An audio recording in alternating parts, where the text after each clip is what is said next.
খাটে একটা বন্দুকও ছিল, আর বন্দুকটা তারপর পাল্টাপাল্টি করলো।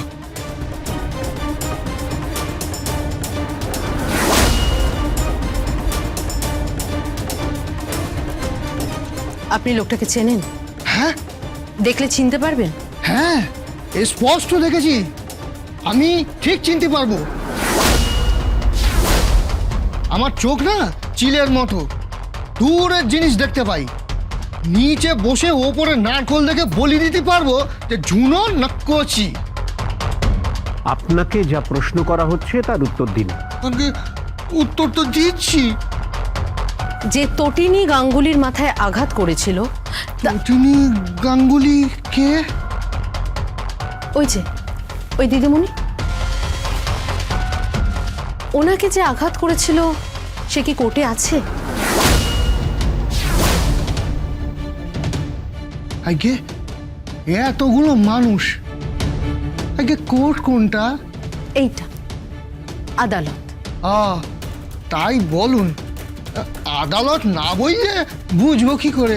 তাহলে বলুন, এখানে আছে? আগে আমি দেখছি।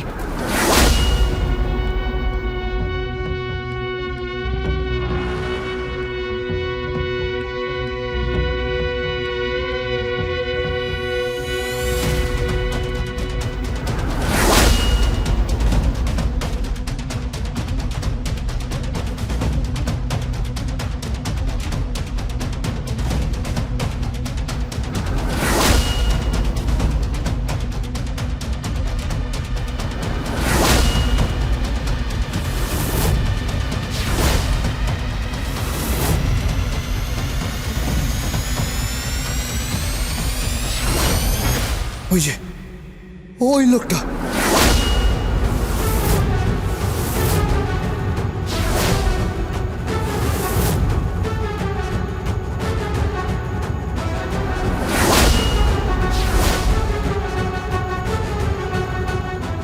নো ইয়োর অনার, আমি কাউকে মারিনি, আমি কাউকে গুলি করিনি, আমাকে ফাঁসানো হচ্ছে। অ্যাডভোকেট মিত্র ঠিকই বলেছেন, ওকে ঘরে নিয়ে গিয়ে রীতিমতো শিখিয়ে পড়িয়ে নিয়ে আসা হয়েছে। এটা পরিষ্কার, এটা চক্রান্ত ইয়োর অনার, আমাকে ফাঁসানো হচ্ছে।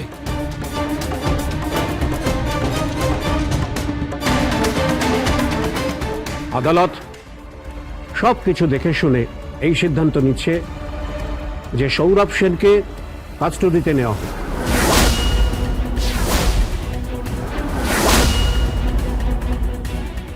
এবং তদন্ত চালু করে জিজ্ঞাসাবাদ করা হোক।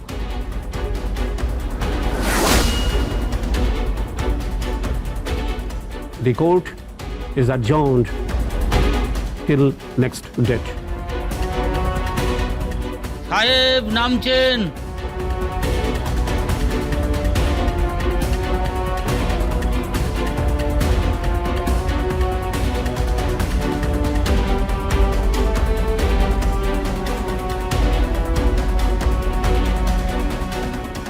বলছি তাহলে তদন্ত হবে, আর তদন্ত করব আমি।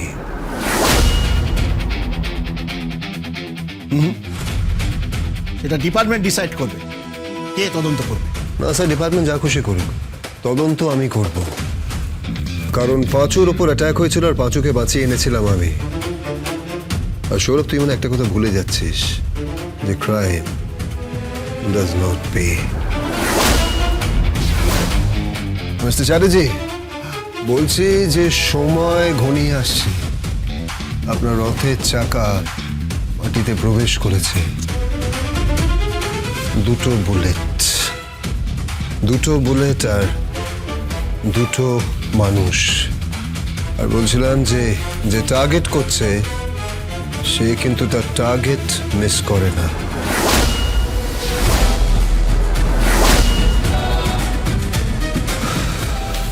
চলো।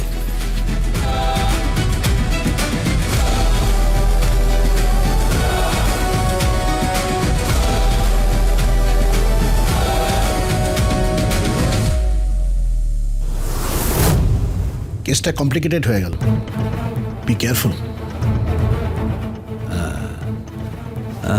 জানি পাশাটা পাল্টে গেল। আমার ড্যাডি কোথায়? কি? আমার ড্যাডি কোথায়? তোমার ড্যাডি? শোনো, তটিনী গাঙ্গুলি যদি এই কেসটা জিতে যায়, বেকসুর খালাস হয়, তাহলে তোমার ড্যাডিও এই দুনিয়া থেকে খালাস হয়ে যাবে। তোমার ড্যাডি।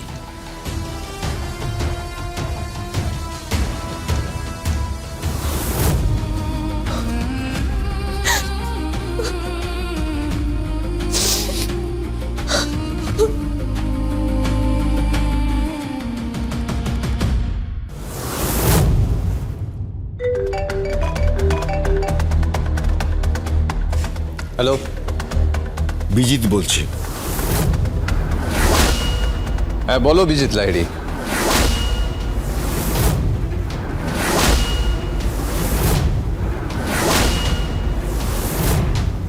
বিজিত, কোনো দুঃসংবাদ নাকি? হ্যাঁ বলো কি হয়েছে? জিজ্ঞাসাবাদের জন্য স্পেশাল ব্রাঞ্চের অফিসার সৌরভ ব্যানার্জিকে আটক করা হয়েছে, আর আমার হায়ার করা লোকটিকে, আমার পাঠানো লোকটিকে শুট করেছে পরশুরাম। কি বলছো কি তুমি? ঠিকই বলছি, এর সাজা পেতে হবে। হ্যাঁ, এর সাজা পেতে হবে, এর সাজা অবশ্যই পেতে হবে। আন্টিকে ফোনটা দাও। কি বলছে? তোমার মমকে চাইছে। কোনো দুঃসংবাদ নাকি? দুঃসংবাদ আসেনি, তবে খুব শীঘ্রই আসবে। কি বলছো কি তুমি? কোনো কথা বলো না।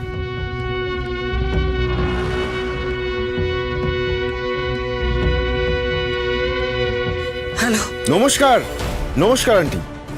আন্টি, সৌরভকে কিন্তু জিজ্ঞাসাবাদের জন্য আটক করা হয়েছে। আন্টি, কেসটার অবস্থা কিন্তু খুব ক্রিটিক্যাল, এবং তার সঙ্গে খুব ক্রিটিক্যাল আপনার হাজবেন্ডের অবস্থা। আন্টি, আপনি আয়ুষীকে বলে দেবেন যে নেক্সট ডেটের আগে যদি কেসটা সলভ না হয়, তাহলে কিন্তু আমি জিৎ মুখার্জির বডি দাহ করার জন্য পাঠিয়ে দেবো আমি জিৎ মুখার্জির বডি মুখাগ্নি করার জন্য। বাবা বিজিত, এরকম কথা বলো না। কেন এরকম কথা বলছো বলো? আমার কথাটা শোনো। ওর কি দোষ আছে বলো? ওর কি দোষ? আরে ওরই তো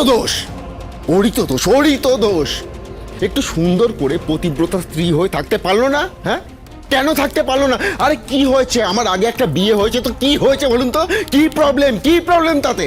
মানুষের কি দুটো বিয়ে হয় না? আরে ও তো মরে গেছে, ও যে ছিল সে মরে গেছে। সে তো মরেনি, তাকে তো তুমি মেরে ফেলেছো। আর তুমি আমাকে এইভাবে হুমকি দিচ্ছ কেন? হুমকি দিচ্ছ? হ্যালো, তুমি হুমকি দিচ্ছ মুখার্জি পরিবারের লোককে? বেশ করেছি, হুমকি দিচ্ছি। হ্যাঁ, আমি হুমকি দিচ্ছি। কি করবেন? কি করবেন বলুন না? আমি হুমকি দিচ্ছি। শ্মশান ঘাট বানিয়ে দেবো। হ্যাঁ, শ্মশান ঘাট বানিয়ে দেবো, আর সেখানে প্রথম লাশটা থাকবে জিৎ মুখার্জির।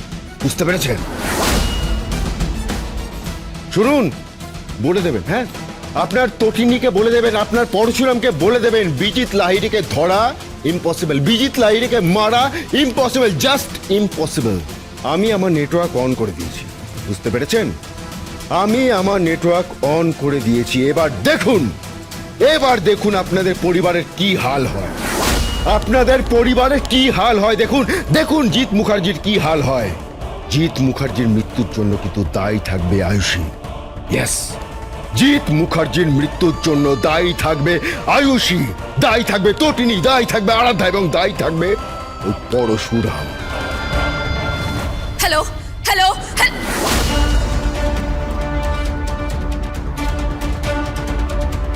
কি বললো? অ্যাজ ইউজুয়াল থ্রেট করলো।